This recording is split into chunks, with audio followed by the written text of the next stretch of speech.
জানে না আজ আমার স্বামী ত্রিলোক বিজয়ী। তাই আমি মনে মনে ঠিক করেছি আমি যাব ঠিক বিজয়ে।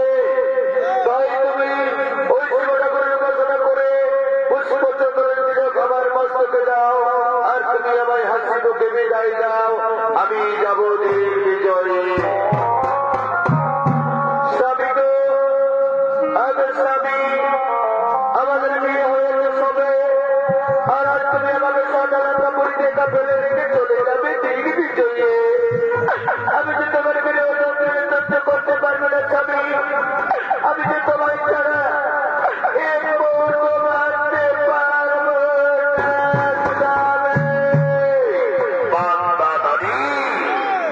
কাকে তুমি বাধা দিচ্ছ মহারানী মন্দাদরী? তুমি জানো না মন্দাদরী, যার বয়সে বিশ্বের সুদর্শচন্দ্র, যার বয়স পার্বত্র, যার বয়সে দত্তমধুমন্ত্রী যায়, তাকে তুমি বাধা দিচ্ছ মহারানী মন্দাদরী। তুমি আমার বলে বাধা দিয়ে আমায় কোনো দণ্ডবাধ্য করবে মহারানী মন্দাদরী। ওই দেখো রেখেছি তোমার প্রাসাদে কালকুটের বিষ। এই কালকুটে বিষ পান করে আমি মৃত্যুবরণ করে দেবো মহারানী মন্দাদরী। তাহলে তুমি চিরতরে একা হয়ে থাকবে। স্বামী, ওই অলক্ষণের কথা তুমি আমার কাছে মুখে আনতে পারলে স্বামী। আজ তুমি অলক্ষণের কথা আমার কাছে বলতে পারলে স্বামী। একটু স্বামী একটু আজ আমি তোমার বাধা দেবো না স্বামী। তুমি যাওয়ার পূর্বে এইটুকু আমি বলে যাই স্বামী, তুমি কতদিন পর দিক বিজয়ে ফিরে আসবে।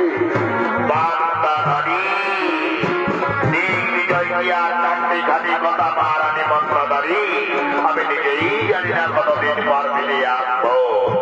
স্বামী, সেইটুকু তুমি আজ আমার কাছে বলতে পারলে না স্বামী। একটু স্বামী একটু আজ আমি তোমার বাধা দেবো না স্বামী। আমি এই জীবনটা করে প্রচার করে এই পুষ্পচন্দ্রের তিলক তোমার মস্তকে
তুমি আমার কাপড়ে রেখে চলে গেলে দিক বিজয়ে আমি তোমার বিরোধ চর্চা করতে করতে দিনের পর দিন রাতের পর রাত মাসের পর মাস বছরের পর বছর তোমার বিরোধ করতে ছোট করতে করতে 3 বছর বিগত হলো স্বামী।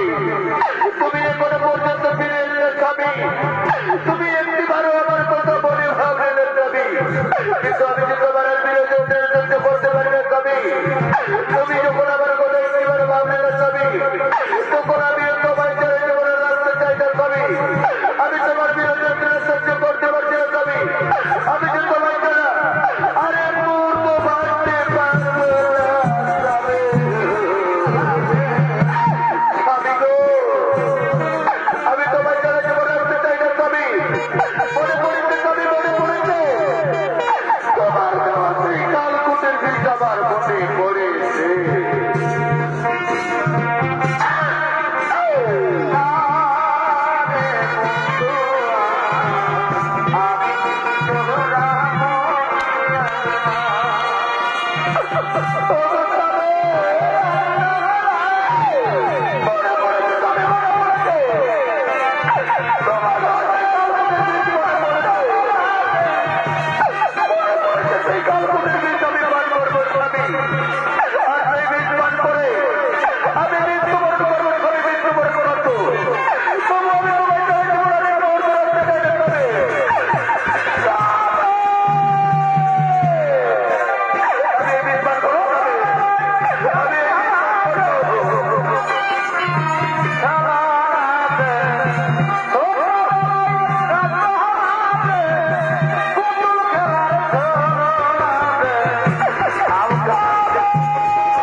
আমি এই বিশ্বাস করে মৃত্যুবরণ করবো স্বামী, এই বিশ্বাস করে মৃত্যুবরণ করবো।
রাতের পর রাত, মাসের পর মাস, বছরের পর বছর স্বামীর বিরহ যন্ত্রণা সহ্য করতে করতে 3 বছর বিগত হলো, কিন্তু মহারাজ রাবণ আর স্বর্ণলঙ্কাপুরীতে ফিরে এলো না।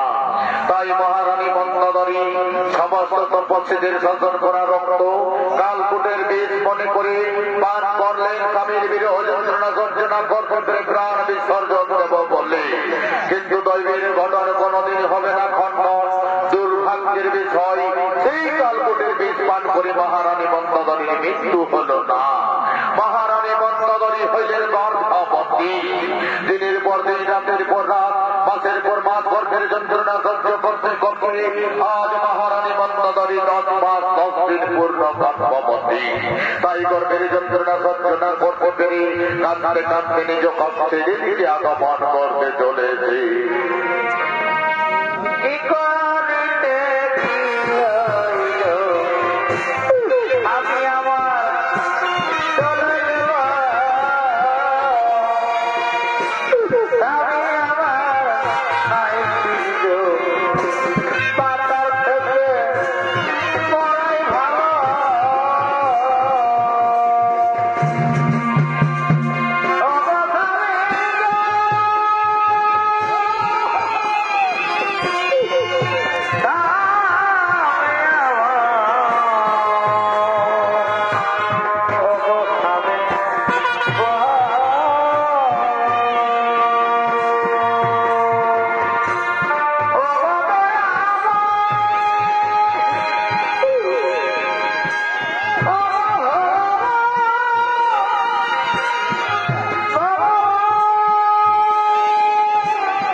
महारानी সময় তোমার মহাবিপদ মহারানী। তাই তোমায় আমরা যা বলি তুমি তাই শোনো মহারানী। এই বিপদের রাতে তোমায় এই ঘর রাতের অন্ধকারে যেতে হবে আতুর ঘরে। আতুর ঘরে গিয়ে তোমার গর্ভকে পাপ করে তোমার গর্ভের সন্তানকে জন্ম দিয়ে এই ঘর রাতের অন্ধকারে ভাষায় দিতে হবে ফাল্গুন নন্দিনী জলে। আর ঘোর রাতের অন্ধকারে ফিরে আসতে হবে সন্ধ্যালঙ্কা পুরীতে। এতে রাজ্যের প্রজারাও কেউ জানতে পারবে না, আর আমাদের মহারাজও জানতে পারবেন না। এতেই তোমার মঙ্গল হবে মহারানী, এতেই তোমার মঙ্গল হবে। তাই করবো জাতি, তাই করবো। আজ আমি আমার স্বামী মহারাজের সম্মান রক্ষা করে রাজ্যের প্রজাদের লোক আজ এই গৌরবের অন্ধকারে আতুর করে গিয়ে আমার গর্বকে পাপ করে আমার গর্বের সন্তানকে জন্ম দিয়ে তোমাদের সঙ্গে গিয়ে গৌরবের অন্ধকারে বাঁচিয়ে জীবনে ফাল্গুন নদীর জলে। চলো মহারানী চলো, রাত্রি প্রায় বিপ্রহর পার হতে চলেছে। অতি শীঘ্র তুমি আতুর করে চলো। ওই দেখো মহারানী অতি পথে ধাইমা আসছে। চলো মহারানী আতুর ঘরে চলো।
দাও দাসি দাও আমার সোনাকে আমার কোলে দাও দাসি আমার কোলে দাও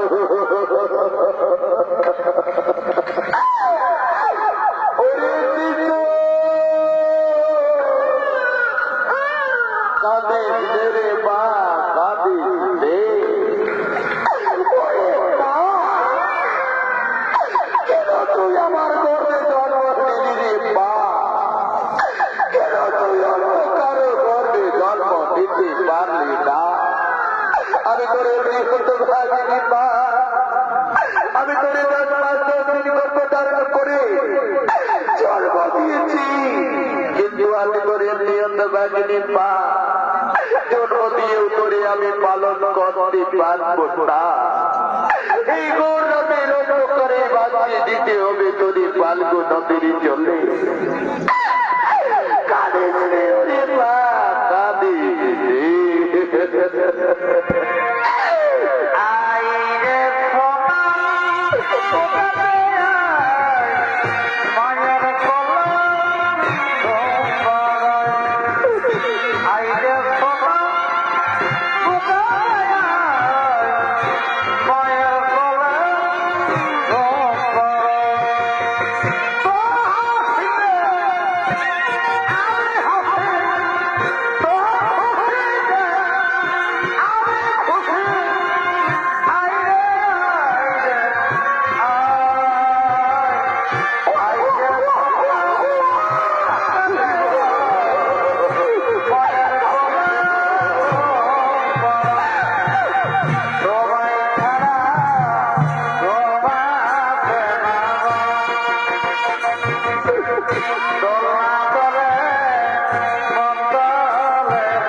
ভাইরা নিজের সন্তানকে কোনদিন নদীর জলে ভাসতে দিয়েছ, আর আজ আমি কেমন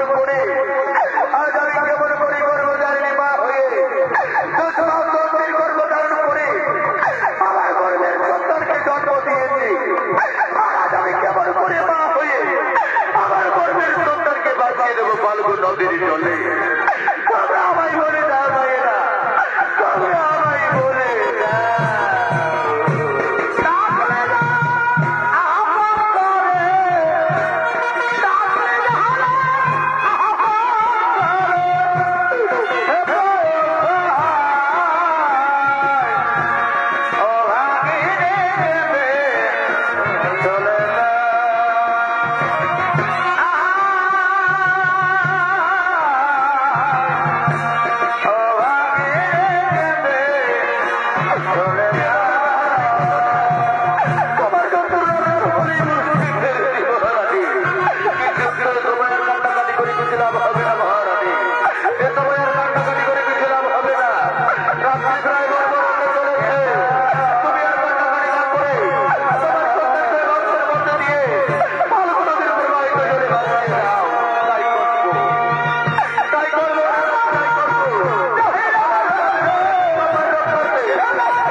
स्वामी महाराज सम्मान रक्षार्थे राज्य प्रजा लोक लक्षार्थे घोर राते ধক্কারে ফাল্গু নদীর প্রবাহিত জলে ভাসিয়ে দিলেন তার নবজাত শিশু কন্যাকে এবং যাওয়ার সময় পথ পরে ক্লান্ত হয়ে পড়লেন।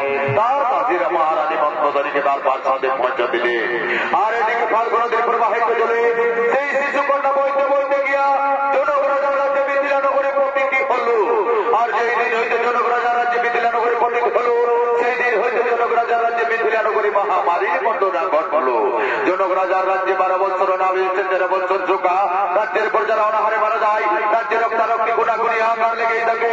তাই মহারাজ জনক তার মন্ত্রী মহোদয়দের সঙ্গে বিচার বিবেচনা করে তার রাজ্যে শান্তি কামনার জন্য তার গুরুদেবের আশ্রমের দিকে আগমন করছে।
আপনার কাছে চলে এসেছি গুরুদেব, আপনি এর একটি বিহিত ব্যবস্থা করুন গুরুদেব, আপনি এর একটি বিহিত ব্যবস্থা করুন। চিন্তিত হওয়ার নাহি কোনো কারণ, তুমি স্বয়ং রাতের জমিতে যশ হইলাঙ্গ, তোমার সমস্ত মনস্কামনাই হইবে পূরণ। তাই তত্ত্ব গুরুদেব আপনার আমি অক্ষরে অক্ষরে করিব পালন, বিলোপের নাহি প্রিয়জন, কোথায় বর্তিত না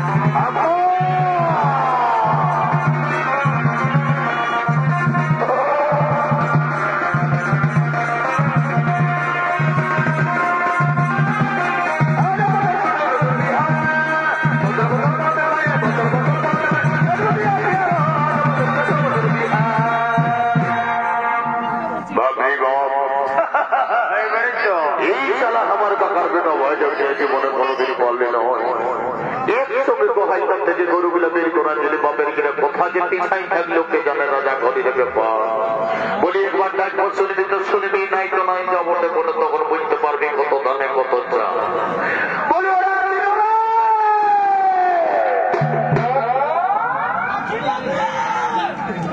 বাবা কোন টাওয়ারের বাবা নজিগনেল বলছে আর একবার ডাক শুনবি তো শুনবি, নাই তো নয় যাবটে বলে বলি ওরা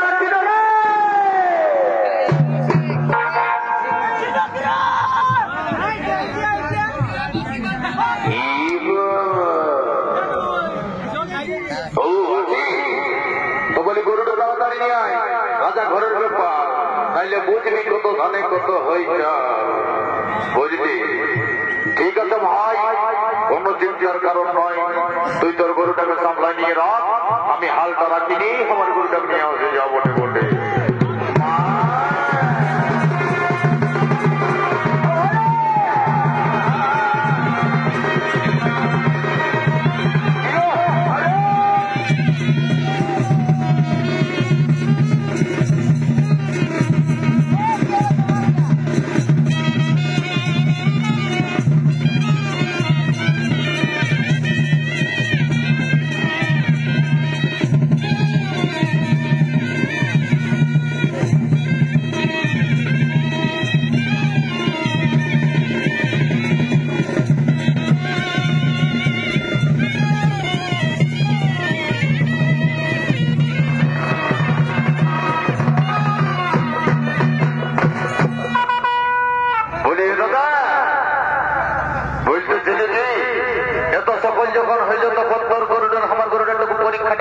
হালটা জুড়ে দিলেই ঝামেলা পাশে ঠিকই বলেছে।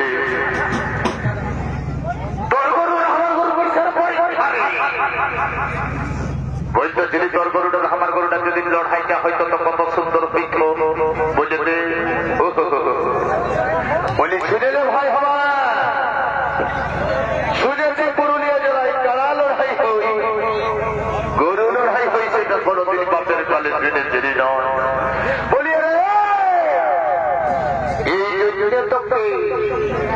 গোটা পুতুলের লায়ানি গায়ের লোকে ভালোবাসে চন্দ্র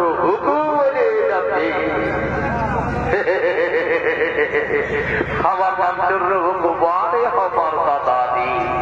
বলি বলতেছিলি কি পুরুলিয়া জেলায় যদি কারা লড়াই হয়, পুরুলিয়া জেলায় যদি বেটা জেলা জায়গায় বেটি জেলায় ফুল খাবারে ঘটি, পুরুলিয়া জেলায় কেন এখন ঝাড়খণ্ড সেইটা হয়েছে বুঝলি তো। এখন হয়েছে শিক্ষিত সমাজ শিক্ষিত পরিবেশ বুঝতে পারলি। এখনকার মেয়া সিজা গিলাই আর সারা ছায়া শাড়ি বেলাও কেউ করছে না, এখন অধিকাংশ লোকে ওই স্ক্রিনের উপরে টুপি খুঁজে থাকছে।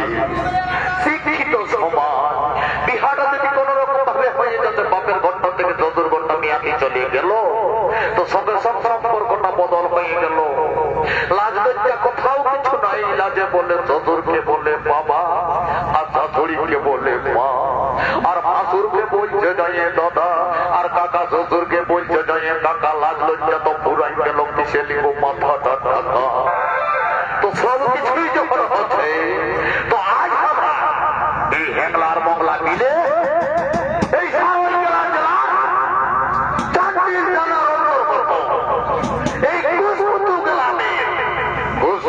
গ্রামের এই লাগানি গ্রামে গরু শুরু করে দিয়ে যার দাম ঠিক ঠিক আছে। আমি তোরটা নিয়ে আর আমি আমারটা নিয়ে আপনি যাবতে বলে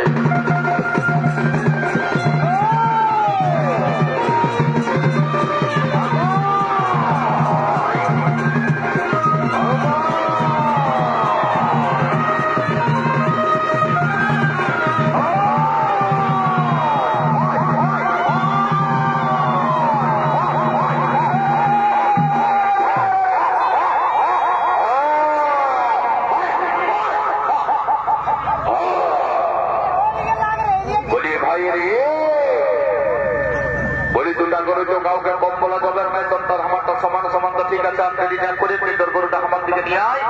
আমি জোয়ালটা মুহাছি, হালটা জুড়ে নিয়ে মহারাজকে ধরা দিলে আমাদের হত গজল তোর মদর ঝামেলা। ঠিক আছে, বাড়ি পেটার গরুরি মারলি তো মারলি বা পাশে নিয়ে যে জায়গাটায় মারি দিলি এখানে হালটা জুড়লে বুঝতে পারবি বেটার গরু কত তোর কাঁধে রক্ত হয়েছে। পারবি পারবি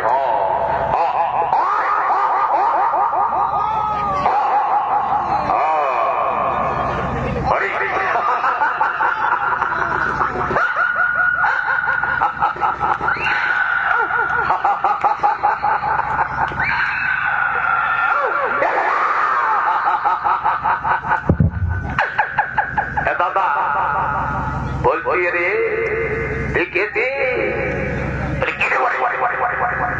বলি দেখেছি অমর কিনা বসা হেলো রে আমার দাদর গামছাটি গরুটি খুলি দিলাম রে। রাম রাম রাম রাম রাম রাম রাম বলে আর কিছু রাখলো নেই। বাপের কিনা মোটর সাইকেলের কির মতো পাম্পচার করে দিল বাড়িতে তার গরুটি।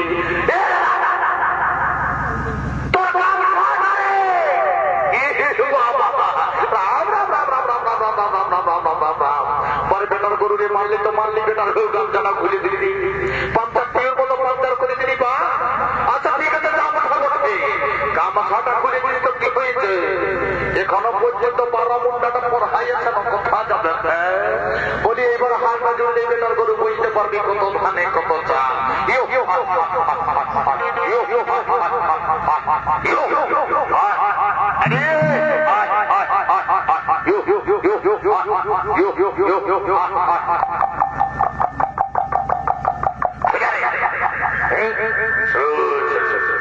ইশালাই গরু দণ্ড বড় ওটা বাপ, তুই যে গরুর গরু বুটির বাচ্চা এইরকম দেশে দেখা যায় না বাপ, গোটা ভারতে।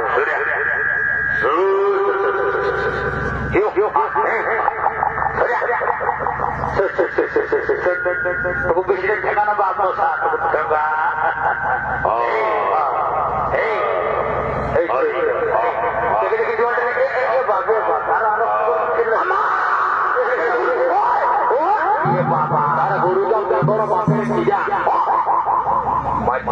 তার গরু না তোরে দেখে নিয়ে একবার দেব না বললেই বুঝতে পারবে।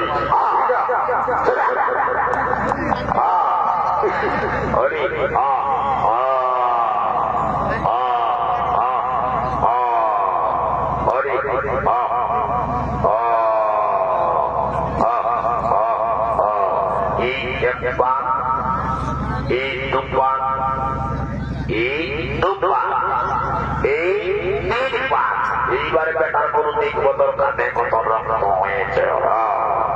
দাদা সরাই থাকবে 11,000 ভোল্টেজের গরু বটে। বলি দাদা তুই হালটা জুড়তে জুড়তে আমি মহারাজকে রেখে দিচ্ছি যাবো তো বটে।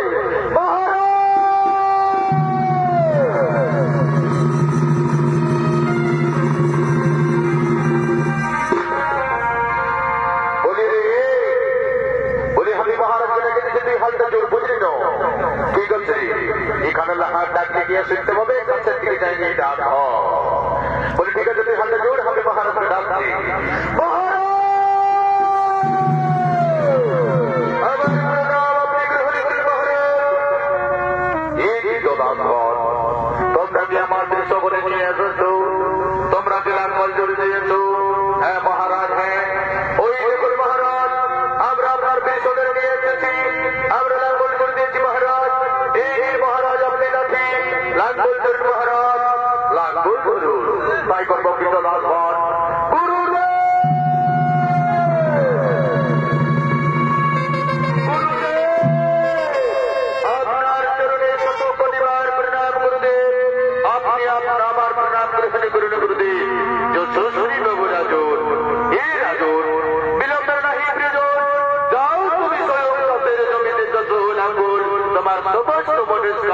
হইবে পুরো গুরুদেব, আপনার আদেশ আমি করিব পালন, বিলম্ব নাহি প্রয়োজন, অতি শীঘ্র আমি চাষের জমিতে চষিব লাগবো।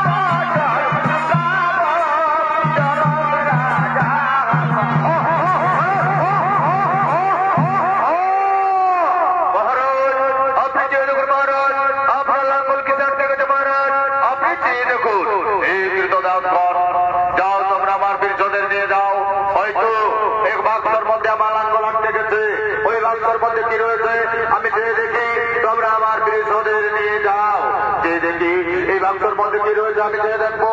এই তো আমি লাঙ্গল চষতে চষতে এই বাক্স উঠেছে, এই বাক্সর মধ্যে কি উঠেছে, কি রয়েছে আমি চেয়ে দেখি, চেয়ে দেখি, চেয়ে দেখি।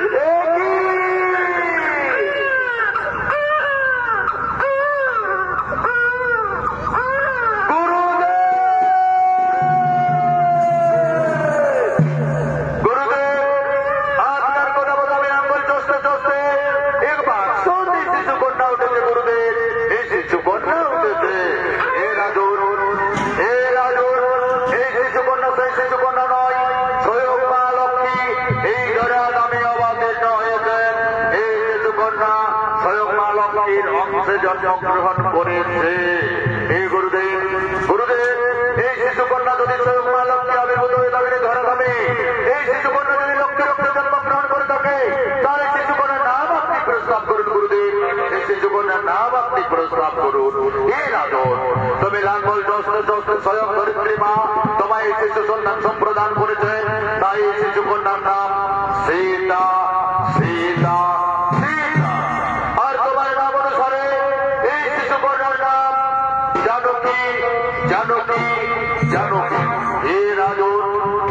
তোমার সমস্ত মনস্কামনায় হইল পূরণ। আজ হতে তুমি এই কন্যা শিশুকন্যাকে নিজ কন্যার মতো করিলে লালন পালন, লালন পালন।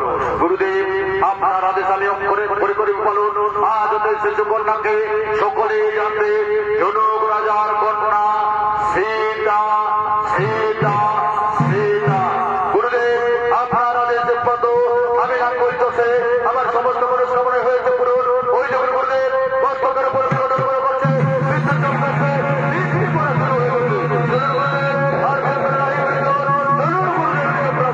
দিকে করি গো।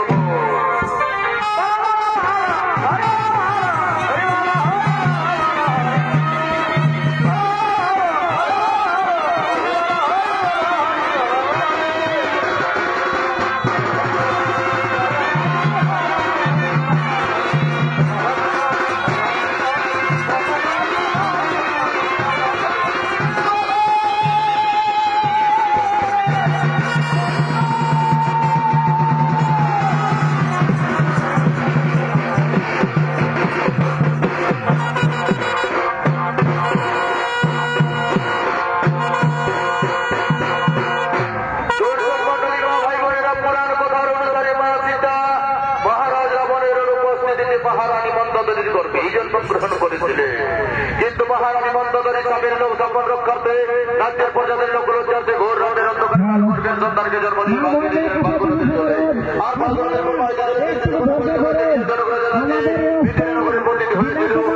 ভূগর্ভের মধ্যে 13 বছর পর মহারাজ জনক লাঙ্গল চৌধুরী দিলেন এবং লাঙ্গল চৌধুরী হয়েছিলেন। নমস্কার নমস্কার নমস্কার।